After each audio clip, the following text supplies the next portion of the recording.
So your question about attachment, how to date without getting attached. To answer that, first of all, what's bad about getting attached? What's bad about that? There's nothing wrong with getting attached. That's what makes you human. We need healthy attachments. We crave and desire healthy attachments.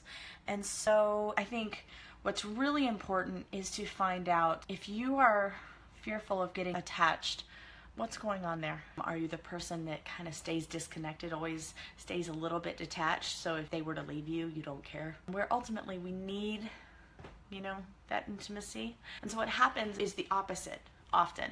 So a dismissive, avoidant person who's very detached often attracts a preoccupied attachment style.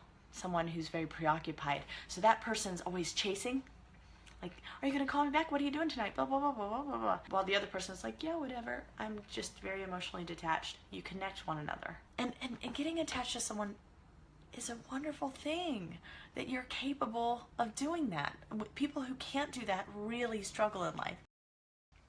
So how does one survive in today's workplace? What are the rules? What are the ethics of today? And how does one survive? This is tricky because there isn't a right way. So I'm going to do my best to address some of the things that you can do for yourself. What is so tricky in the workplace right now is we can definitely feel a shift in the economics in this country, and we are feeling a lot of pressure. What's happening is the people who own companies, who are emotionally invested in some of the quality, oftentimes are disconnected to what's actually happening on the front lines. In the meantime, all they see is bottom line. So they're putting pressure on middle management to manage the bottom line, being how much the company makes and essentially sustainability of the company. Can the company make enough to continue to be a company and exist?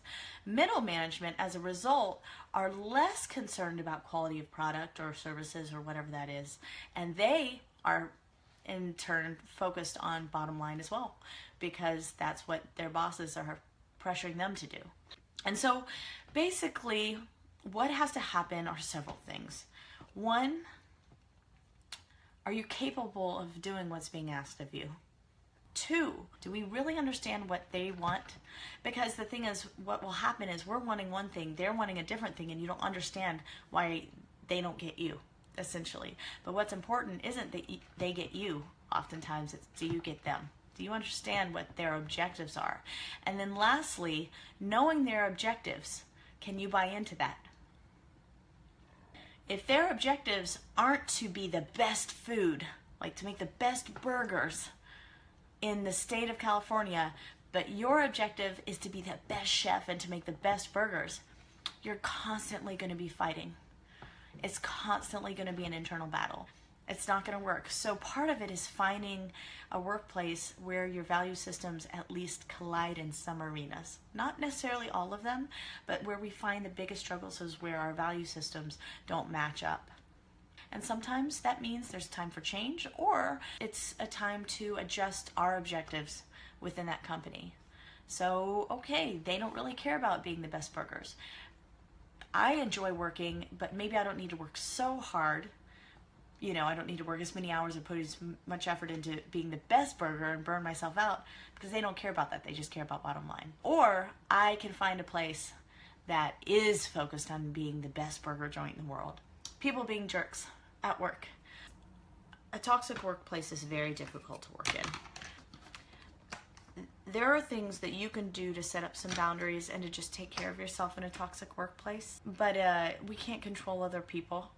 And so part of it is also, again, checking in with yourself and understanding, okay, one, maybe this isn't the thing for you forever, this kind of environment or these kinds of people. For example, I know I do not do well in workplaces where people are not at least somewhat emotionally invested in the services they provide. It is really important to me that my services are top-notch, and I feel really uncomfortable in environments where people just like to clock in, clock out, and they're just there to get a job done and get paid at the end of the day. The pressure to perform in front of others, I freeze, I think mostly because I do not work in fields I feel confident in. Okay, All right, so let's process that a little bit more. What it is, what kinds of situations in which you feel like you need to work in front of others, put that pressure on, and maybe working your way into an environment where maybe you are a little more independent in the work you do, instead of having to report to or work beside other people on a regular basis, looking into something along those lines. And there are, as scary as it is to change jobs, there are a million jobs out there. There are a million jobs. And so I think the big thing is knowing that you always have options, at least, in the world that we live in right now.